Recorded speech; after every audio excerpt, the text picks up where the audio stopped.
जय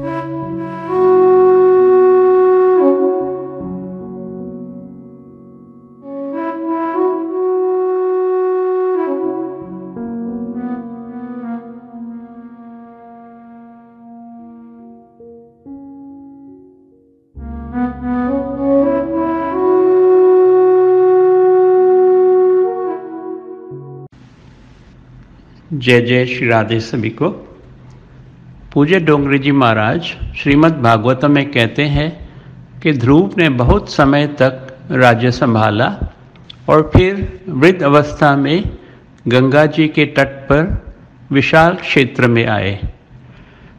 गंगा जी मृत्यु सुधारती हैं, वहाँ भजन कीर्तन करने लगे।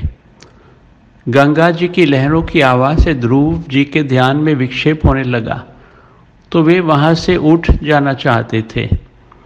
तो गंगा जी प्रकट हुई और उसने ध्रुव से कहा, तू शांति से ध्यान कर और इस स्थान पे मैं भी अब शांत ही रहूँगी। गंगा जी की लहरें शांत हो गई।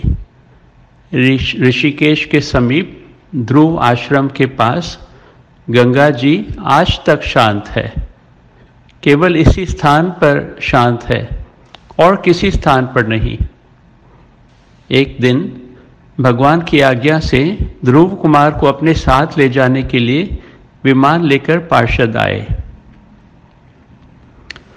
ध्रुव को गंगा तट छोड़ के वैकुंठ जाने की इच्छा नहीं हो रही थी।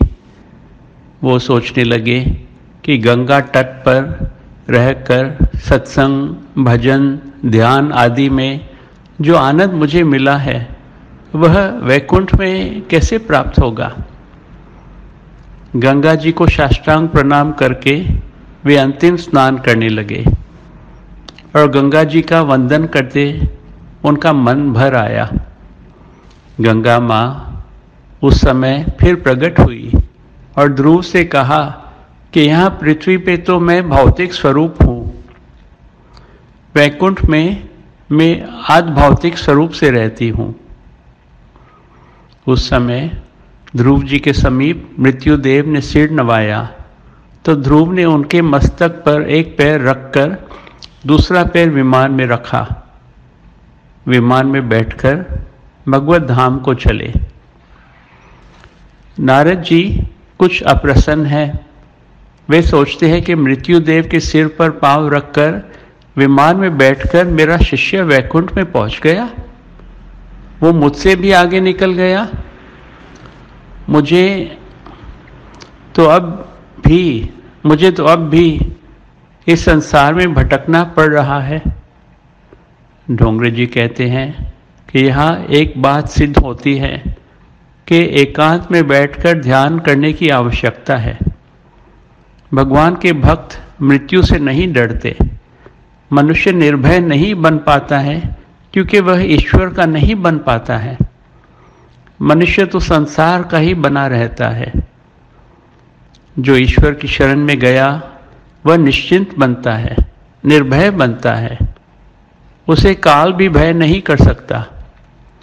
ध्रुव ने भगवान की शरणागति स्वीकार की तो भगवान ने उनको दर्शन दिए, राज्य दिया और अंत में वैकुंठ वास भी प्रदान किया। श्री डोंगरे जी कहते हैं, यही है भगवान की अनन्या शरणागति का फल।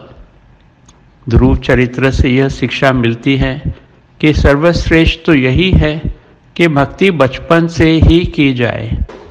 वृद्ध अवस्था में भजन ध्यान करने वाले का अगला जन्म सुधरता है, किंतु इसी जन्म में भगवान को प्राप्त करना हो तो बाल्य अवस्था से ही भक्ति की जानी चाहिए।